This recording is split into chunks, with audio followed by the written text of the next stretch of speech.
اللہ اکبر۔ اور اسی طرح سب کا بھی، تو یہ ایک لحاظ سے دلیل ہے کہ وہ اللہ کے بشر تھے، بالکل سچے پیغمبر تھے، اللہ نے ان کو بھیجا۔ تو کہا کہ ہاں ان یہلک المسیح ابن مریم، کہ اگر وہ ہلاک کرنا چاہے عیسیٰ ابن مریم کو، و امہ، اور اس کی ماں کو، اور ومن فی الارض جمیعا، اور جو بھی زمین میں ہیں سب کے سب، ہے نا جی۔ آیت کا مفہوم واضح ہے، کہا کہ بلا شبہ ان لوگوں نے کفر کیا، کافر ہو گئے جنہوں نے مسیح ابن مریم کو اللہ کہہ دیا، اللہ۔ اور پھر کہا کہ اے نبی صلی اللہ علیہ وسلم، قل، آپ ان سے پوچھیں، اگر اللہ تعالیٰ مسیح ابن مریم اور ان کی والدہ کو، ماں کو، امہ، اور جتنے لوگ دنیا میں ہیں سب کو ہلاک کر ڈالے، تو کون ہے جس کا اللہ کے آگے زور چل سکتا ہے، یا موت ان کی وہ روک سکتا ہے، یا اللہ کے اس فیصلے کو میں حائل ہو سکتا ہے نا جی، اللہ۔ فَمَن يَمْلِكُ مِنَ اللَّهِ، اللہ کے آگے ہے جس کو اختیار ہو، یملکو۔ اور پھر آگے دیکھیں واضح کر دیا اللہ کی شان، کہ یہ ارض و سما کی ملکیت، بادشاہت، اس کے آرڈرز جو کچھ بھی ہیں، وَلِلَّهِ، اللہ ہے، یعنی ارض و سما اور جو کچھ ہے بینہما، ارض اور سما کے درمیان۔ دیکھیں سب کچھ ارض و سما کے درمیان ہی تو ہے، آپ بھی ارض و سما کے درمیان ہی رہ رہے ہیں، جتنے پیغمبر آئے وہ بھی ارض و سما کے درمیان ہی، یہی ہے مسکن، یہیں پر زندگی گزارتے ہیں، یہیں چلے جاتے ہیں۔ تو ومن فی الارض جمیعا وَلِلَّهِ مُلْكُ السَّمَاوَاتِ، ہیں ارض و سما کا مالک وہی ہے۔ یخلق ما یشاء، یخلق تخلیق سے ہے، پیدا کرتا ہے، ما یشاء جو وہ چاہے۔ اچھا یہ بظاہر 3 لفظ ہیں، یخلق ما یشاء، معنی بھی بہت آسان ہے، اردو ہی تو ہے، یخلق تخلیق کرنا، ما جو یشاء وہ چاہے، لیکن آپ اس کی آیت سے ریلیونس اور اس کے معنی پہ ذرا غور کریں، یہ بڑا اہم ہے۔ یخلق ما یشاء، آ رہا ہے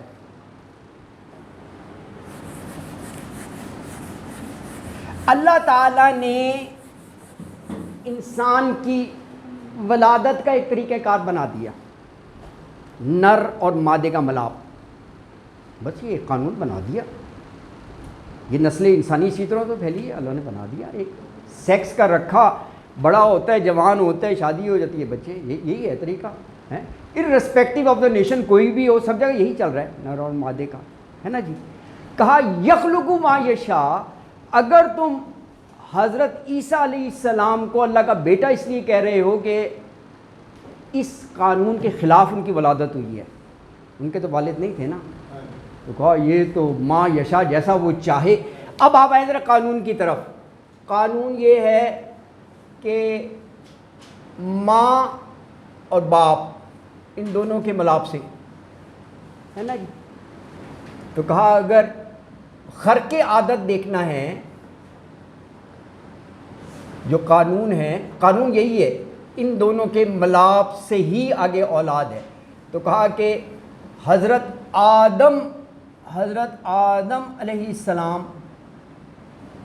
ان کی تو نہ ماں تھی نہ باپ تھا، تو پھر ان کو بھی الہ بنا لو، اگر یہی کرائیٹیریا ہے کہ جی وہ خرق عادت ہے نا جی۔ اچھا کہا اور دیکھو، اگر یہ تم نے دیکھنا ہے کہ جو قانون ہے، حضرت یحییٰ علیہ السلام کی بھی ولادت دیکھ لو، ان کے ماں باپ ہیں، لیکن جو قانون کی بات ہو رہی ہے نا، ظاہری اسباب وہ بالکل ناپید ہیں۔ اگر تم یہ کہتے ہو نا کہ جی وہ، جو قرآن نے خود کہا ہے، باپ بہت بوڑھا اور ماں بانجھ، وہ بھی بوڑھی، تو پھر بھی حضرت یحییٰ کو پیدا کر دیا۔ اگر تم نے یہ کرائیٹیریا بنایا ہوا ہے تو کہا اسی طرح اگر تم یہ کہہ رہے ہو تو ہم نے حضرت عیسیٰ کو یہ باپ کے بغیر پیدا کر دیا، ان کی ماں تھی حضرت مریم. تو کہا یہ کوئی ایسا یارڈ سٹک نہیں ہے تم یہ کہو گے کہ والد نہیں ہے تو ان کے والد کو اللہ کہہ دیا. تو کہا یہ تو یخلق ما یشاء، جیسا وہ چاہے گا پیدا کر دے گا. یہ مثالیں دی ہیں قرآن نے کہ یہ کہ اس میں کوئی ہے نہیں کہ آپ خرق عادت اگر کسی کی پیدائش ہو جائے تو وہ الہ بن جائے گا. یہ کوئی نہیں، اللہ جسے چاہے جس طرح چاہے پیدا کر دے، جس طرح چاہے اللہ پیدا کر دے.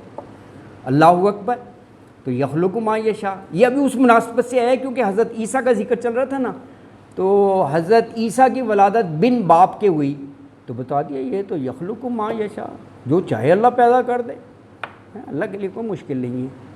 اسی لیے آگے کہا واللہ علی کل شیء قدیر، اللہ کی ذات کو پہچانو وہ قدیر ہے، قادر مطلق ہے، وہ کر سکتا ہے. واللہ اور اللہ تعالیٰ علی کل شیء کل شے پر قدیر، قدرت رکھتا ہے، کر سکتا ہے. میرا خیال ہے آج کی کلاس کا ٹائم ہو گیا ہوگا، کیا ہے نا؟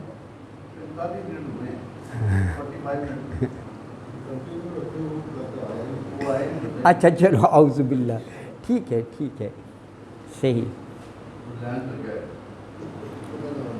اچھا اگلی آیت میں یہ ان کا یہود و نصارہ کی وہ وشفل تھنکنگ کہ جی خود ہی بس بنا دیا کہ نحن ابناء اللہ و احباؤہ. اب یہ دیکھیں نا، یہ عقیدہ بن جائے گا تو وہ ویسی زندگی فری لانسر ہو جائے گی کہ ہم تو یار خاص لوگ ہیں، ہماری نہ پکڑ ہے نہ کوئی سزا ہے، جو چاہے کرو یار، ہے نا. خود ہی بنا لیا. یہ کوئی تورات میں نہیں ہے ایسا کہ جی تمہیں بیٹے قرار دے دیا یا کہیں انجیل میں یا پیغمبر نے بتایا ہو. تو کہا وقالت الیہود والنصارى نحن ابناء اللہ واحباؤہ قل فلم یعذبکم بذنوبکم بل انتم بشر ممن خلق یغفر لمن یشاء ویعذب من یشاء وللہ ملک السماوات والارض وما بینہما وعلیہ المصیر.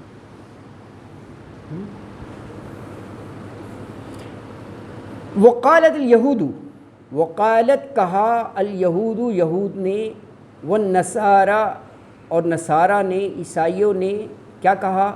نحن ابناء اللہ و احباؤہ، یہ کہا نحن ہم ہیں، ابناء ابن کی جمع ہے بیٹے اللہ کے، و احباؤہ، احبا حب سے ہے نا، محبوب محبت، اسی سے لاڈلے، یس اللہ کے لاڈلے، ہاں ہو اس کے لاڈلے پیارے. دیکھیں یہ کیا خوبصورت وہ ہے انداز کہ وہ بات کہہ کے آگے اس کی دلیل ہو جاتی ہے. آپ دیکھیں یہ آیت پڑھی نا، ان اللہ هو المسیح ابن مریم، اب یہ بات کہہ دی، یہی تھا نا عقیدہ. آگے دلیل دے دی کہ فمن یملک من اللہ شیئا ان اراد ان یہلک، یہ دلیل تھی. یہاں بھی یہ دیکھیں یہ جو ہے فلم یعذبکم بذنوبکم، یہ دلیل ہے. کیا خوبصورت انداز ہے نا جی. تو کہا اگر ایسا ہے تو ذرا کل ان سے پوچھئے فلم یعذبکم بذنوبکم، فلما پھر کیوں، یعذبکم وہ عذاب دیتا ہے، یعنی اللہ بذنوبکم تمہارے گناہوں کی وجہ سے. اب دیکھیں احباؤ، محبوب کو کون دے گا یار سزا؟ محبوب جو بہت ہی لاڈلا اور چہیتا ہو، ان پر تو بڑے عذاب آئے ہیں. وہاں آپ سورہ اعراف میں 7 عذابوں کا ذکر ہے، اور وہ اتنے انٹینسو ہوتے تھے، اتنی وہ گریوٹی ہوتی تھی کہ پوری قوم جو ہے نا وہ لرز اٹھتی تھی، جسے کہتے ہیں نا زندگی اجیرن ہو گئی اور دوبر ہو گئی ہیں. وہ یہ کہ مینڈکوں کا، اتنے مینڈک ہوتے تھے کہ پاؤں رکھنے کی جگہ نہیں. ہانڈی پکا رہے ہیں تو ہانڈی کے چاروں طرف مینڈک ہی مینڈک. یہ ایسا عذاب، یہ عذاب ہے. تو اللہ تعالیٰ محبوب کو عذاب دے گا؟ اگر پیارے اور لاڈلی ہیں تو اللہ نے عذاب دینا ہے تمہیں. اسی طرح پانی خون بن جاتا تھا، پینے لگے ہے خون، بالٹی میں پانی خون بن جاتا تھا. اللہ اکبر. اس طرح اللہ تعالیٰ نے عذاب. اور اسی طرح یہ جو ہوتے ہیں نا جی کھٹمل اور یہ کیا جوئیں وغیرہ، یہ بھی عذاب کی شکل میں.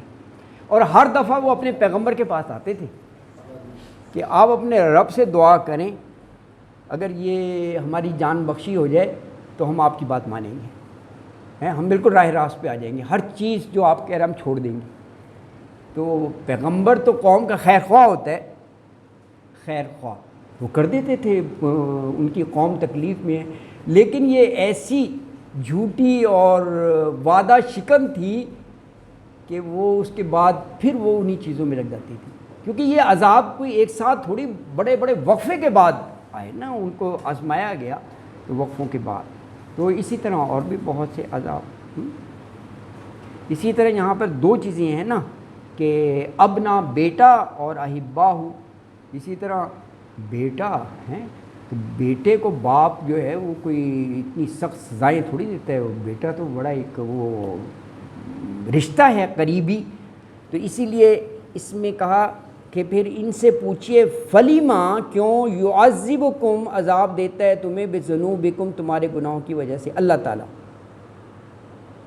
آگے حقیقت بتا دی کہ دیکھو تم بھی بشری ہو، بس اللہ نے پیدا کیا ہے، بل انتم بشر ممن خلق، یہ کہہ کے نحن ابناء اللہ، اب اپنے آپ کو کوئی ماورا مخلوق نہ بتاؤ کہ ہم اوروں سے مختلف ہیں، کہا تم بھی بشر ہی ہو، جیسے عام بشر ہیں لوگ اسی طرح ہیں، اور جو ہم نے کرائیٹیریا بتایا ہے کہ اچھے اور برے اعمال اسی طرح تمہیں پرکھا جائے گا، یہ نہیں دیکھا جائے گا کہ تم کیا کہہ رہے ہو جی بیٹے۔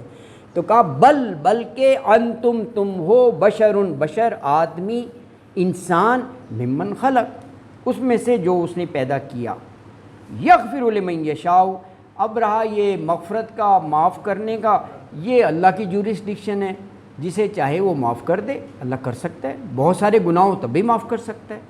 یغفر وہ بخشتا ہے، لمن یشاء جس کو وہ چاہے، اور وہ یعذب اور عذاب دیتا ہے من یشاء جسے وہ چاہے۔ وَلِلَّهِ اور اللہ کے لیے ہے ملک السماواتی بادشاہی سلطنت آسمانوں کی، والارض اور زمین کی، وما بینہما، یہ الفاظ گزشتہ آیت میں بھی تھے، وما بینہما اور جو کچھ ان دونوں کے درمیان ہے، یعنی آسمان اور زمین کے درمیان، ان کا مالک بھی اللہ ہے۔ اور جو آخری منزل ہے بتا دیا کہ ایونچولی ہر ایک کو اللہ کے دربار میں حاضر ہونا ہے جواب دہی کے لیے، وہ علیہ المصیر، مصیر کہتے ہیں لوٹنا، اور اسی کی طرف جو ہے وہ لوٹنا ہے۔ تو آیت مبارکہ میں یہ کہا کہ یہ یہودی اور عیسائی جو ہیں نا اہل کتاب کے، وہ یہ کہتے ہیں کہ ہم اللہ کے بیٹے ہیں اور اس کے چہیتے اور لاڈلے ہیں۔ تو اس پر اللہ تعالیٰ نے اپنے پیغمبر سے کہا ذرا ان سے پوچھو اگر تم چہیتے لاڈلے ہو تو اللہ تمہیں تمہارے گناہوں پر اتنی سزا کیوں دیتا ہے، عذاب کیوں تم پر نازل کرتا ہے؟ کہا نہیں، چہیتے لاڈلے کی بات نہیں ہے، تم بھی اس کے پیدا کیے ہوئے دوسرے انسانوں کی طرح انسان ہو۔ اور کہا کہ آخرت میں رہا تو وہ اللہ جسے چاہے گا بخش دے گا اور جسے چاہے گا عذاب دے گا۔ یغفر لمن یشاء ویعذب من یشاء، ہے نا جی، تو وہ بخش دے گا جسے چاہے اور جسے چاہے عذاب دے گا۔ وَلِلَّهِ مُلْكُ السَّمَاوَاتِ وَالْأَرْضِ وَمَا بَيْنَهُمَا، اور یہ زمین و آسمان اور ان کے درمیان جو کچھ ہے وہ اللہ کا ہی ہے، اور وَعَلَيْهِ الْمَصِيرُ اور سبھی کی طرف لوٹ کر جانا ہے۔ چلیں یہ اب آخری آیت ہے اور رکوع مکمل ہو رہا ہے، اس کو بھی آپ پڑھ لیجئے گا۔ تو یا اہل الکتاب قد جاءکم رسلنا یبین لکم علی فترۃ من الرسل ان تقولوا ما جاءنا من بشیر ولا نذیر فقد جاءکم بشیر ونذیر واللہ علی کل شیء قدیر۔ دیکھیں اب تک یہود و نصارہ کی بات ہوئی نا، تیسرا ایک گروہ ہے مشرکین جس کو آپ قریش اور کفار مکہ کہتے ہیں، یہ ان کے بارے میں یہ آیت ہو گئی کہ دیکھو تمہاری طرف بھی ہم نے رسول بھیج دیا، تم یہ آخرت میں یہ کہو کہ جی اللہ نے ہمیں ہماری طرف تو نہ کتاب بھیجی نہ رسول بھیجا تو ہمارا حساب کتاب کیسے؟ تو کہا بھیج دیا، ایمان لاؤ، ان کے کہنے پر کرو عمل۔ یا اہل الکتاب، یہ اہل کتاب، قد جاءکم، بلا شبہ آ گیا تمہارے پاس، رسولنا، رسول ہمارا، یبین، وہ بیان کرتا ہے، لکم تمہارے لیے، علی فترۃ من الرسلی، علی بعد یا اوپر، فترۃ، فترت کے لفظی معنی ہوتے ہیں یعنی گیپ کے معنوں میں آتا ہے نا، منقطع ہونا یا کچھ عرصہ گزر جانے کے بعد، من الرسلی، رسولوں کے، ان کے، تقولو، تم کہو، ما نہیں جانا، ہاں آیا ہمارے پاس بالکل، من بشیرین، بشارت دینے والا یعنی خوشخبری دینے والا، ونا نذیر، اور ڈرانے والا۔ یہ بشیر اور نذیر یہ اوصاف ہیں رسول کے، ہر رسول کو اللہ نے بشیر اور نذیر ہی بنا کر بھیجا، جو حق کی بات کو مان لیں بشیر ان کے لیے، خوشخبریت دینے والا، فائل ہو گیا نا، اور جو اڑے رہے کہ جاؤ جی ہم نہیں تمہیں مانتے، ہم صحیح ہیں، ان کو پھر وارننگ دے دو، زبردستی تو نہیں منوایا جا سکتا نا، وارننگ تو دی جا سکتی ہے کہ پھر be ready for the drastic consequences, یہ تو بتایا جا سکتا ہے نا، بھئی یہ انذار ہے۔ فقط تو کہا بلا شبہ، جاکم، اب آ گیا ہے، بشیر و نذیر، بشیر اور نذیر یہ آ گئے، یعنی یہ رسول اللہ صلی اللہ علیہ وآلہ وسلم کی طرف اشارہ ہے، اور واللہ علی کل شیء قدیر، اور اللہ علی کل شیء، ہر چیز پر، قدیر، پوری قدرت رکھنے والا ہے۔ تو آیت مبارکہ میں یہ کہا کہ اے اہل کتاب، ہمارا یہ رسول صلی اللہ علیہ وآلہ وسلم تمہارے پاس آیا ہے، اور دین کی باتیں جو ہے نا، یبین، واضح کر رہا ہے، صاف صاف بتا رہا ہے، اور یہ رسولوں کے ایک طویل وقفے کے بعد مبعوث ہوا ہے، تاکہ تم یہ نہ کہو کہ ہمارے پاس کوئی خوشخبری دینے والا اور ڈرانے والا نہیں آیا۔ تو دیکھو یہ خوشخبری دینے والا اور ڈرانے والا آ گیا ہے، تو یاد رکھو ہر چیز پر بڑا قادر ہے۔ بس لاسٹ میں 2 منٹ ذرا یہ فترت کا 2 منٹ میں آپ کو بتا دوں، فترت